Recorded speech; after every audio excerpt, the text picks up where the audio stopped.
Hello everyone and welcome to the channel. In this video, I will show you exactly how to update your iPhone. Let us start with updating your iPhone wirelessly by clicking on the settings icon from your phone. If there is an update available, you may receive a pop-up on your screen or a badge may appear on the settings app icon. Then scroll down to settings. To check for an update, go to settings and tap on general option. Select software update. You might see two available updates. Now choose the one you prefer, then tap download and install. If the update is already downloaded, the button may read install. Then enter your passcode and follow any additional prompts.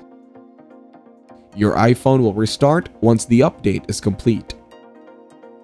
If you enjoyed this video, like it and share your comments or questions below.